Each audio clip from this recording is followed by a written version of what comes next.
Hello everyone, Nubkex here. Welcome back to Nub Raids, and for the second video of the day, his name's about to pop up in a second. There it is.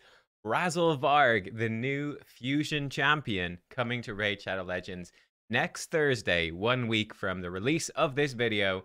Yeah, we're going to be showing him off here in today's video. So, check this out.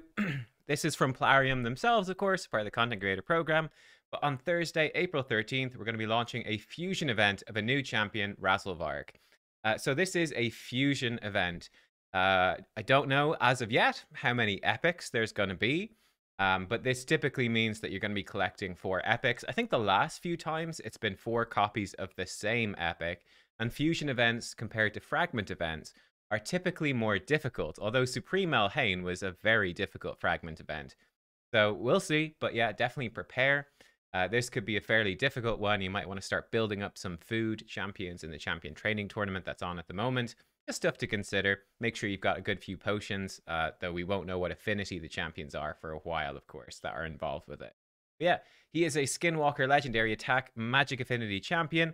And they say, according to them, Razel Varg will be great for clearing some of the late game content such as Hydra and hard mode dungeons.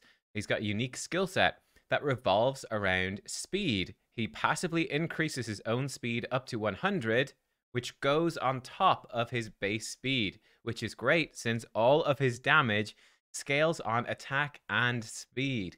Apart from that, he also puts increased speed on his allies and brings a speed aura to the battle. Well, let me show you his full skill set. That's probably the best way that we can do this.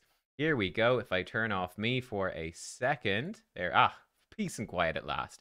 We can see that for his aura, he does have a 20% speed aura in all battles. So it's not the best aura in the world, but it's decent, right? It is decent. There's a good few legendaries, only 19%, for example. There's a few at 24%, which is better, but it's solid, right? Very usable. Take a look at his kit. So Hopping Mad, the A1, attack one enemy 3 times, each hit filling his turn meter by 5%. That's 15% turn meter on that A1. It's quite a lot.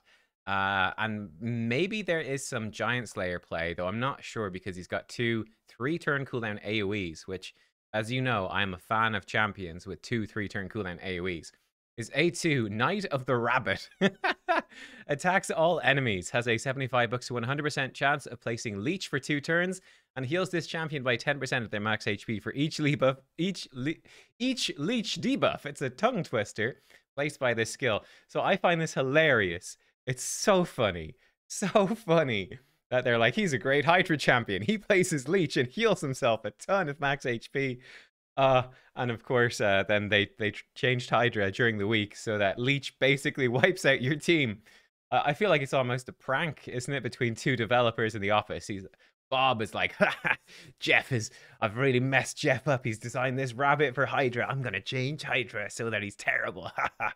Luckily, I think that there's maintenance coming in the game, like right now, I think. Yeah, I think that, well, it popped up for me 30 minutes as I'm recording until maintenance to fix Hydra so that this is going to work just fine. I do find the timing of it quite funny. I do. I appreciate it's like an April Fool's joke that just lasts all month. That's cool, but is it, okay move. AoE with Leech, okay. Keep it up if you can. 3-turn cooldown again when booked. Attacks all enemies, places 30% increased speed and 50% increased accuracy on all allies for 2 turns before attacking. So the cool thing about this, obviously this move itself doesn't need the increased accuracy, but the increased speed, because all of his damage is going to scale off of speed, that increased speed buff is effectively a 30% damage boost to this move. So that's pretty cool. That's going to help it hit a bit harder. The increased accuracy, he doesn't have any buffs on his A, or any debuffs on his A1, only on his A2, and he's presumably got, you have him cycle A3, A2, A1, A3, A2, A1. So it's actually totally fine. You can build him probably with very low accuracy because he only needs enough to place Leech. And like if you're going to use him in Arena or something, that Leech isn't that important. You can build him with low accuracy for like whatever level of Hydra or Dungeon or Doom Tower that you're fighting. You can build him with accuracy that he needs with increased accuracy, and there you go. So that's kind of nice, actually. He's a damage dealer that does technically need accuracy, but also technically not very much. Built for speed, the passive, each increased speed buff placed by this champion increases their speed by 5, stacking up to 100. That is very intriguing. That obviously screams long fights, doesn't it? He's going to need a lot of turns to get that out. If we think about Hydra, he's going to put out 6 at a time. So 6 into 100 is going to take him, what, like 16, isn't it? Yeah, it's going to take him like 16. Well, I'm sorry, 17. It's going to take him 17 casts to max this out. That's a lot of turns. That's going to take a good while. Like, certainly in an arena battle, it's highly unlikely you're going to be doing this this A3 17 times. Actually, you need more for arena because you only have 4 champions. A lot less. So, yeah, gosh, you actually need way less. You need way more for arena. That's pretty brutal. 20 something. But 25, derp. 25 casts for arena. Yeah, that's a ton. I do think so. My impressions of this guy so far, obviously, we'll have to see what the damage multipliers end up being. He's certainly interesting, right? For Hydra, for the higher difficulties of Hydra, certainly, you tend to be looking for damage dealers more so that are going to be doing max HP damage. However, considering the fact that this guy does have 2 AoEs, and he might scale up to actually hit pretty hard, even just going really fast and taking tons of turns and War Master procs coming out could actually be pretty potent. And he's going to outrun your buffs, but that's totally fine because he heals himself with this and he gives himself Leech. And with these AoEs and War Master and all of that, it actually should be pretty easy to keep him alive. I'm very intrigued. You put him in the lead with an Inquisitor Shamael, giving him more turn meter, and this guy could be, yeah, literally hopping mad, taking turns like absolute crazy. So that's, I'm kind of on board with this. Maybe you build him in Savage just to hit harder. You could certainly as well consider putting him in a Provoke set, right? As a champion that's just going to take a lot of turns. He's got 2 AoEs and a short cooldown. And he'll be so fast. He's going to be a pretty good champ for Provoke. Very like Nekmothar in a lot of ways, right? Nekmothar comes in. He has he has increased speed.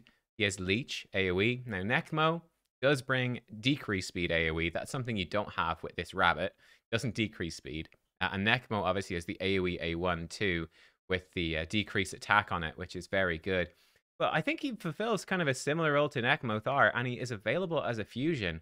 So certainly for Hydra, gotta test him out, but color me intrigued, I have to say. Color me intrigued. Hard mode dungeons, I'm not sure exactly where you'd use him. Doesn't strike me as a particularly useful champ for hard mode dungeons, but I don't know. I mean, he does have a triple hit A1. It's okay for Fire Knight, I guess, but I don't know. I don't see it really. But yeah, seems mostly like a Hydra champ to me. I'm going to be honest, but there you go. I see every champ as a Hydra champ that I can. It's a little bit of a bias, to be fair. Let me know, though, what you think down in the comments below. Razelvarg, the upcoming fusion.